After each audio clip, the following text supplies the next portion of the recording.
What's going on, everybody? Rob here. Let's go over this Harbor Freight tire changer wheel balancer. Is it worth it? All right, I bought this years ago, before the year 2000. I bought this in case the power went out and all that and all this. Okay, so it comes with this big bar right here. It comes with this right here, and this is your bead breaker right here. You put that on the rim of your car. You break the big pole in here. The rim sits on that, and you push down and you break the bead. Okay. This right here is your tire spreader. Right here, that's your tire spreader to spread the tires if you're fixing a flat. Take this off. This right here is your actual, let's see if I get this off. That's on too tight. This all comes off right here, and this goes in your one lug nut, and then you spin it tight down on there. And with the bead broken, you just put this in here and you spin it around. No, how do you do this? Hold on, let me check it out. You put this in the tire right here, and then you lift up on one lip and you walk it around, right, to get it out. For one, this definitely has to be mounted into something. If that is not mounted into something, you're going to be spinning your wheels trying to get that around and get that off. That has to definitely be mounted into the ground. Okay, what works good, a little bit of fight, but it's worth it for your bead breaker right here, right? So you don't got to make your own bead breaker. It's worth it for your bead breaker. But what I use it for is I don't use it for the bead breaker. I use it for the tire spreader. When I have to change a flat on a tire, you hook this in the tire, you hook this in the tire, and then when you pop it back, it locks the tire in place. I gotta put a piece of wood in there sometimes because it slides and it slips. You can see right there. I would recommend this for the tire spreader. A lot of people make them themselves. It was worth it for me. The bead breaker is actually pretty good if you need it, but if you are gonna try to take a tire off with this, off the rim, you are definitely gonna need it mounted into something, because you're gonna be finagling too much. I seen a guy mounted on a pallet. Honestly, that should just be bolted in some concrete if you're gonna use it. So that's the Harbor Freight tire changer. Is it worth it for the bead spreader itself? For me, that's what I use it for. I don't want to weld it together because, like I said, I bought this in the year 2000 when everything was supposed to shut down. I said I'm still getting to work, so I bought that. But now I got a regular tire machine. That's the next video. Talk to you later. Subscribe, like, and share.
What's going on, everybody? Rob here with a little video on why I no longer buy 80,000 mile tires. Those are 60,000 miles tires. On average, you drive 10,000 miles a year. We'll check what your average is, okay? So these are 80,000 over here. These are 80,000 mile tires over here. The treads are still beautiful. Look at that. They have like half the tread life yet. They're not even worn out down here.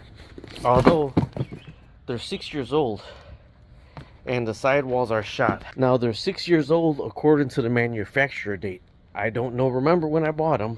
6 years old according to the manufacturer date. We now save all the rest. 80,000 mile tires, they're completely dry rotted and all the mileage is left. So now I buy 60,000 mile tires. What's going on, everybody? Rob here. I am out of breath, man. All right, 4 new tires. Here's the difference on the LTs and the HT2s. These are HT2s. 245 70 17, I believe. Check it, double check it. But this is a 2014 Chevy Express 1500. Now we use this van for travel and for with our grandkids. We do tow that right there, okay? So I'm gonna get in, but if I open this up, there's my max payload right there. Max payload capacity. Believe it or not, a payload capacity on this van, 2014 Chevy Express 1500, a max payload capacity, that's what you can have on the inside of it, is 2,000 pounds. So you're supposed to have on that. We move people in this, so I'm sure I probably had more than 2,000 pounds in it at some point. Those were the LT tires. The low light truck tires come in handy. Now these are HT2 tires, so we tow that right there. That's 2,300 pounds with the boat and trailer, about 2,300 pounds, or say 3,000 pounds. Now this right here on a Chevy Express 1500 max towing capacity on this, and it has a tow package, is 6,500 pounds. Okay, so with these HT2 tires, per tire is like 2,300, I think 2,367 pounds per tire. Per tire, it's like 4,600 pounds on HT2 tires for the back. 4,600 pounds. And what it is the sidewalls of the tires, these sidewalls ain't as thick as the light truck tires. The light truck tires are more ply sidewalled, so it gives you the towing capacity. So I'm not gonna sell this, but if I ever would sell this, I would explain that to somebody that it has HT2 tires on it. And these, we drive this across country and it is really loud. I mean, it's loud on the inside. So this is supposed to deaden the sound on the inside and make it sound a little bit better. I mean, quieter. So I will do a review on that. But one of the reasons why I got 4 brand new Cooper HT2 tires on this thing right here, because those light truck tires are super expensive compared to a HT2 tire. These are for SUVs. They say for SUVs and light trucks, but the poundage ain't there for payload capacity and towing capacity, but it's there for what I need it for. All right, talk to you later. Subscribe, like, and share. All right, this is changing the shocks on Chevy Express 1500. This is what I used. What was that? 13 millimeter socket, a Sawzall, and PB Blast. Not PB Blast, CRC knocker loose. Okay, so what I did is, for like 2 days before I came under here, there's a bolt you gotta take off right there, 2 of them, see?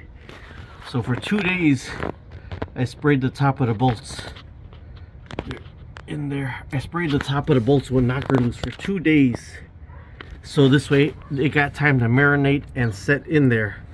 And then from there I went ahead and I sprayed the top of this with knocker loose. Okay, this one you're not gonna get all the way out. I don't know anybody that gets that all the way out. I didn't get that all the way out. Okay, so then I took my, let's see, what size is this, 13 millimeter socket, after the van is lifted and supported, of course. And before I went ahead, I lifted the van, I made sure I was able to break every one of those 13 millimeters on all sides. So this way I know, yeah, okay, fine, I'm gonna get those out with no problem. Okay, so they were easy to come out because I had knocker loose sitting on them for 2 days.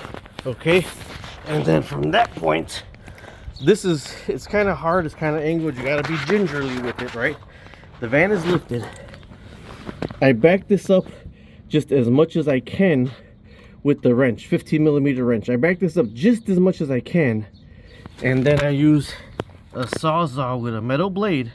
You might need 2 blades, but you gotta be careful. This is your ABS sensor, and this is your air conditioner line, okay? So you cut this kind of on an angle as far as you can, then you turn your 15mm, you turn it around and cut it on an angle as far as you can, okay? He's gonna be like, oh, I'm not gonna be able to get through there. You will get through there, believe it or not. I changed these shocks with the tires on. I was like rushing, super rushing, and I changed these shocks with the tires on. So then underneath there, after you loosen the bottoms up some and you cut that top bolt off, it might feel like, oh man, it snapped off, but it's still holding, okay? Just put the sawzall and kind of go across the top, and then take the bottom bolts out, and then it'll fall right out. It'll fall right out through there. Let me show you where. It'll fall right out through there. It'll come out. Now here's the one thing that happened to that side. On my passenger side, I had the whole van lifted like this, and I didn't have enough room to cut. There wasn't as much room to cut on this side. It turned out that my shock was frozen, so when I lifted the van, it was lifting the tire up higher. So when this one got cut loose, this whole tire fell off. Not tire, but the whole arm and everything dropped with the shock, because that shock was frozen, closed a little bit. As long as you got your CRC or your knocker loose or your PV blast on it for a couple days before, put it on there a couple days before, then put it on it when you're going to work on it, you'll be able to get those bottom 13mm out. But then the easiest for me all the time is just cutting those top nuts off and then going from there. You're gonna need some, it's gonna not be bzz, not zip zip zip zip, you know. I actually tried a bolt breaker, but I couldn't get the right angle on that bolt breaker to break the bolt loose. But you gotta be careful not to hit your ABS line or your refrigerator line. All right, talk to you later. Subscribe, like, and share. What's going on, everybody? Rob here with a video about an electric sliding gate and the hazards of an electric sliding gate. This isn't like a garage where the garage goes down and it could stop if you break the line or whatever.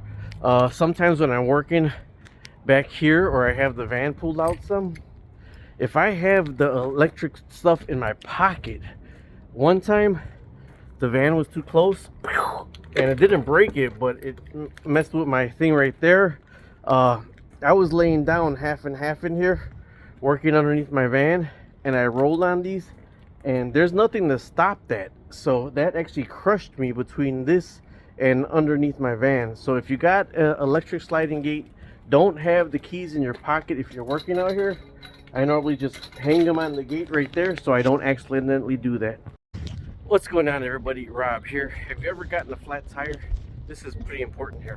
You know, when you take them to the shops and they use their Ugga Dugga guns, this is an older one, and they use their bars to try to get them on and off. This is the best thing to use when putting your lug nuts on.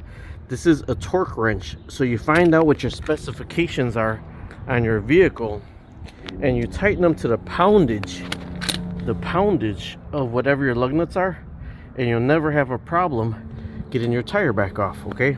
Now sometimes these go over tightened, because these guns, this is an electric one, the air ones can go 400, 800 pounds, and then we go, then you can't get it off on the side of the road. Ask them to torque them to specs, and then sometimes this doesn't even get tight enough, but you'll know for sure what your specs are when they tighten them to specs with one of these torque wrenches. What's going on, everybody? Rob here. I just did the shocks on a 2014 Chevy Express. Here's the biggest tip I can give you, really. Go ahead and already buy extra bolts. One of them broke on me and I couldn't get it to torque kind of like I wanted to get it to torque to specs. Look up the specs. I actually didn't go by the specs. It's like 235 pounds or whatever. I think that's a lot. I didn't want to strip the bolts on the inside, so I went to what I could. But check this out, what you're really going to need. But all these, well, see, these are halfway decent. That's bent at the top. That one broke off. Now if you go look for strut mounting bolts, I mean the shock mounting bolts on a 2014 Chevy Express, these are the front shocks. I'm going to show you how I did it. These are them right here. 98140D is the bolts, $4 or $5 for these. And then 965-011D are the washers. Okay, these are 13mm heads, just like these are 13mm heads. I normally replace all the bolts every time I did everything, and I was rushing. So here's the video on how I actually got the shock off and how I got, when that bolt broke off, how I got that out.